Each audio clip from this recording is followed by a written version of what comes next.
Aku mau cerita pengalaman horor orang tuaku saat aku masih kecil. Cerita ini adalah hasil sering-sering santai sambil nostalgia bersama kedua orang tuaku. Sama ingatan-ingatan yang masih membekas di pikiranku. Oke. Judulnya adalah 2 tahun tinggal di rumah angker.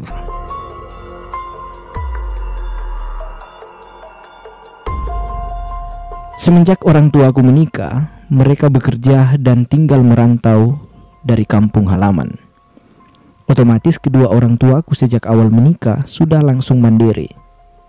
Dan awal-awal menikah sampai aku kelas 4 SD, orang tuaku jadi kontraktor, alias kontrak rumah sana sini pindah tempat.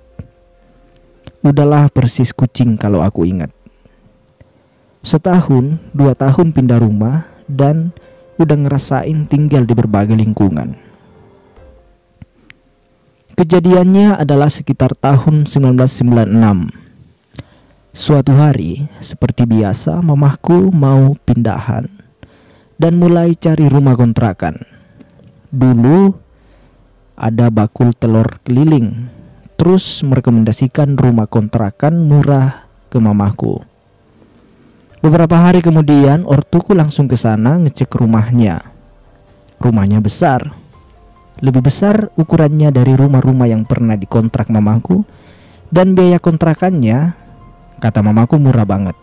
Ditambah lokasinya yang dekat sama kantor mamaku. Akhirnya tanpa ragu, ortuku memutuskan langsung bayar sekaligus dan biaya 2 tahun ngontrak di rumah itu. Waktu aku tanya, emang mama waktu dulu cek rumahnya nggak ada feeling apa-apa ya? Kata mamaku, enggak tuh. Yang jelas mama seneng dapat rumah gede ditambah harga kontrakannya murah banget loh buat ukuran waktu itu. Pindahlah kita semua ke situ. Saat itu kondisinya papa mamaku bekerja dua-duanya. Aku umur 4 tahun, adikku umur 2 tahun, dan ada Mbak Ani yang nginep standby jagain aku dan adik aku di rumah. Dan ada temannya Mbak Ani yang kerja bersih-bersih rumah tapi gak nginep ya. Mbak Ani ini orangnya sensitif, peka banget dengan hal-hal yang berbau mistis. Aku gak bilang dia indigo sih, tapi dia bisa dan sering diliatin berbagai makhluk astral. Meskipun sebenarnya dia tuh kalau bisa milih nggak maulah bisa lihat hal-hal kayak gitu. Tapi salutnya, Mbak Ani orangnya berani banget. Ya ada rasa takut, tapi hitungannya dia sangat berani, nggak pernah dipikirin atau bahkan sampai parno.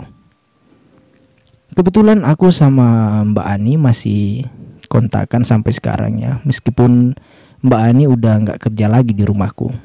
Sedangkan orang tuaku termasuk yang cuek, gak peka dengan hal-hal mistis. Wujud rumah angkernya itu ya selayaknya rumah-rumah pada umumnya ya. Hanya saja rumah utama dengan dapur dan kamar mandi letaknya terpisah. Kalau mau ke dapur dan ke kamar mandi harus melewati lorong panjang terbuka. Gambaran lorongnya persis banget seperti lorong-lorong di rumah sakit zaman dulu. Di lorong tersebut bagian kanan ada sumur tua. Aku masih ingat banget wujudnya kayak gimana karena di lorong itu juga papaku pasang ayunan jaring di antara tiang lorong. Aku sama adik aku sering main ayunan di situ. Di rumah itu ada 3 kamar. Kamar depan untuk tidur mama papaku. Kamar kedua untuk tidur aku, adik aku, dan Mbak Ani. Kamar ketiga adalah untuk berbagai macam barang, untuk sholat, dan kadang untuk kamar tamu juga. Nah, penghuni rumah angkernya ini ada di kamar ketiga. Tipikal penghuni rumah angker ini lumayan agresif. Dia mau menampakkan diri dan gak segan-segan ngebalas kalau dia merasa terganggu. Bahkan orang biasa yang bukan indigo gak bisa lihat dan merasakan hantu pun bakal bisa diliatin sama nih penghuni. Agresif banget pokoknya. Tapi yang paling sering diliatin dan paham banget detail-detail kejadian di rumah adalah Mbak Ani itu, ya. Setiap pagi pasti selalu terjadi ada satu gelas kaca yang hancur remuk, seperti gelas yang digenggam kuat, kemudian remuk berkeping-keping. Biasanya gelas yang remuk itu ditemuin tiap kita bangun pagi. Yang ngeremukin gelas tentu saja si penghuni agresif. Mamaku katanya sampai boros uangnya buat beli gelas karena gelasnya remuk tiap hari. Di sumur dekat lorong, kalau kata Mbak Ani, airnya selalu keruh, gak pernah bening. Makanya kita gak pernah pakai air sumur. Penyebab air sumur keruh adalah di dalam sumur itu ada hantu anak kecil yang mainan air, ya. Kadang Mbak Ani bisa dengar dia kecipukan main air di dalam sumur dan suara-suara khas anak kecil sedang bermain. Ortuku juga tahu, tapi mereka cuek, ya. Kejadian lain di kamar ketiga. Suatu malam mamaku mau ambil minyak kayu putih di kamar itu dan nyalain lampu kamar. Kayaknya si penghuni kamar gak suka mamaku nyalain lampu silau gitu, ya. Pas mamaku balik ke kamarnya sendiri, ya, penghuni mengikuti dan nyakar kaki mamaku. Wah, kata mamaku kerasa banget karena jarinya gede-gede sebesar pisang raja. Waduh. Penghuni kamar ketiga nggak pernah suka kalau ada orang tidur di dalam kamar itu. Pernah nenek aku almarhum tidur di situ. Dia dijambak rambutnya kuat banget sampai nenek aku teriak-teriak minta tolong. Pas dipegang katanya jarinya gede-gede persis seperti yang mama aku bilang, ya. Om aku juga pernah tidur di situ dan dilempar tas ransel mukanya. Mbak Sia pernah nekat tidur situ. Pas tengah malam dia kebangun gara-gara kasurnya dikelilingi sama sosok tinggi besar hitam dan dia nggak bisa berkutik. Mau pindah kamar nggak bisa, ya. Di situ terus juga takut. Akhirnya ya mau nggak mau ditahan-tahan tidur situ sampai pagi. Paginya diomelin mamaku karena udah dibilangin jangan tidur situ, masih nekat dia. Kalau aku sama adik aku katanya diliatin sosok kepala terbang. Tapi kata mama aku tuh, aku bilangnya ada topeng terbang. Dan lucunya lagi, ya kata mamaku, aku sama adik aku manggilnya tuh Om Topeng.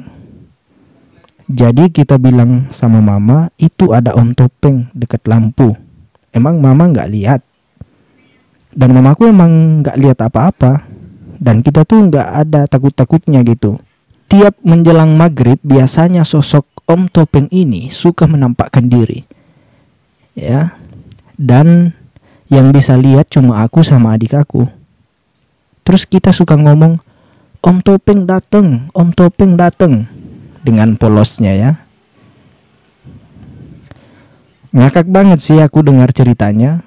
Tuh hantu nggak ada harga dirinya banget, ya. Aku pribadi nggak ingat waktu lihat, tapi aku ingat pas bilang ada topeng dekat lampu.